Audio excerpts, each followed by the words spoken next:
I guess I wanted to talk more about the communication during the remediation process, especially when it comes to further investigation areas. Because there's so many times where we'll see swollen baseboards, swollen door trims, so forth that we can't get to or sample for whatever reason. Maybe can't even get into the wall. Maybe the surrounding walls are tile. Can't get into them, and those aren't further investigated, or they are and not really looked into too far, as I'm sure you've been behind before, guys. Just that open line of communication with those things to make sure we're making the right decisions for the client. Yeah, I mean the damage tells the story a lot of times, so but that doesn't typically stop me from wanting to look further, especially if it's in the same room I'm remediating or within the remediation space. I think you do a disservice to clients if you don't do that. So communicating that to my guys, especially if I'm not don't happen to be there during the demo process, they know, and of course I document everything. So I do that so that I can go back and look, and ultimately help paint the picture to the clients as well, because they're not in those spaces with us, and I want them to see what we did and why we did it. So if that's the type of communication you mean, yes, man, it's imperative. And that's got to be communicated to your guys because ultimately they're usually the ones on their hands and knees removing the materials, and they're the ones who see it, and in my case they're usually stopping and taking pictures of it. So that's imperative, man. Without that you are going to miss things, and if you're not willing to open the scope further for whatever reason, then you're potentially leaving something there that might ultimately be a problem. Yeah, I Yeah. agree. And I think that's where most emergency service contractors exist, by the way. Remediators, especially if they're insurance referrals, they are going to work to the estimate of the adjuster, and that's it. They're not there's no and it sucks to say that because at that point you're working for the insurance carrier and not the homeowner. So you could care less how good of a job you do. You're just ultimately trying to check those boxes, do it within the price that they've allotted, and move on to the next project. And So that's not and real remediation to me. So and I'll build on that real quick and remember Sean's question in that I don't think the model is set up for that. Like I think I'd be lying if I said that if every one of our projects, and at one point we wanted all projects that were like this, medically sensitive folks that we can truly help, even higher dollar, what's the word I'm looking for? Basically, we're more involved with one project as opposed to 5 other projects that kind of are comparable, right? So the big boxes, for example, if they had Adams and Josh's, the problem that they would run into is they would run into cash flow issues, because the problem with this is there's a lot of talking and there's a lot of back and forth and there's a lot of space and gaps in between these phases, so much so that we had to actually restructure how we did it. We used to do like 50% at the beginning, 50% upon completion. We changed that whole model for 2 reasons. One, it scares the crap out of people that need to cut you a check for $40K for you to come out and start.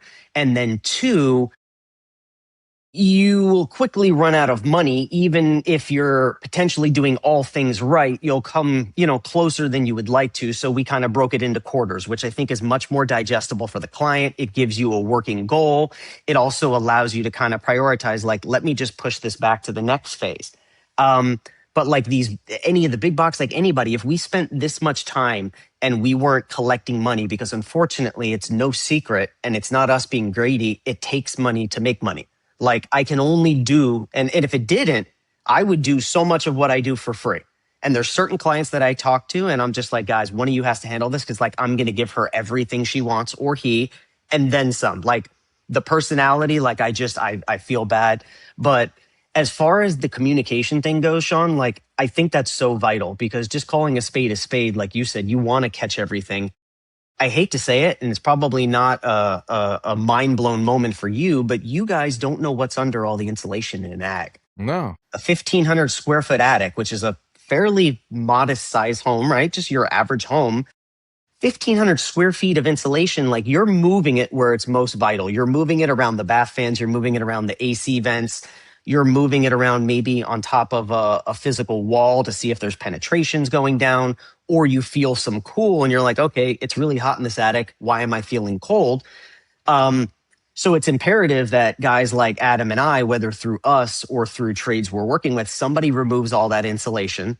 And if you're not local, like in my case, you're not, it's still a 3.5 hour, 4 hour drive for you to come back down.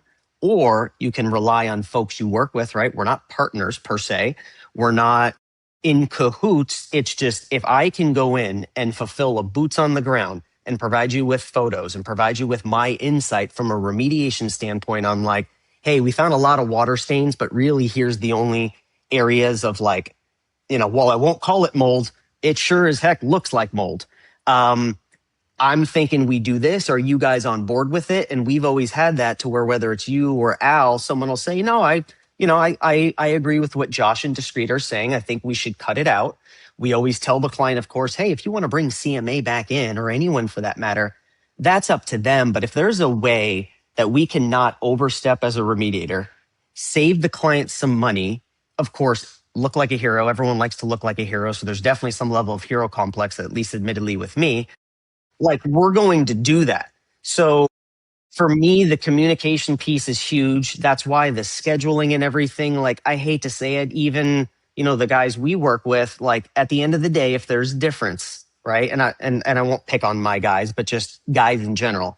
If there's a difference between finishing up a project today and collecting that big outstanding check to close it out, and you have a big payroll this week, and there's some things there, that's the what are you going to do in this situation moment. And if we keep it as objective as possible, which is like, guys, look, we can't blow in the insulation until we air seal it. Otherwise, we got to dig these holes out. So like, I think the communication piece is huge for everyone. And going back to what Adam said, we're always going to do some level of assessment for obvious reasons. We don't call it that. Like I prefer the word evaluation or additional exploratory work. And the last thing I wanted to close on was I am always going to take a CMA protocol or an EnviroHealth protocol. Like you name the company that knows what they're doing. I'm always going to take that, even the best, and I'm going to build on it because you may not cut into a bunch of things when you're there because understandably you don't have engineering controls in place. So there's a limit, there's some liability you're going to assume.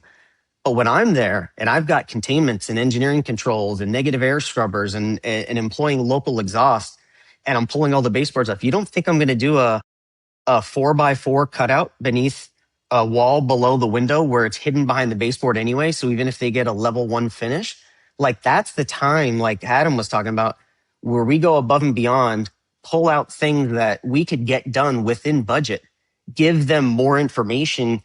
I think it's better to guys like you too, because on the PRV end, I think you come in and not only did we execute on your scope of work, but we did more exploratory things, which did nothing but help the job. So I can go on, but I think Adam and I are aligned in terms of like wanting to do more than just our part.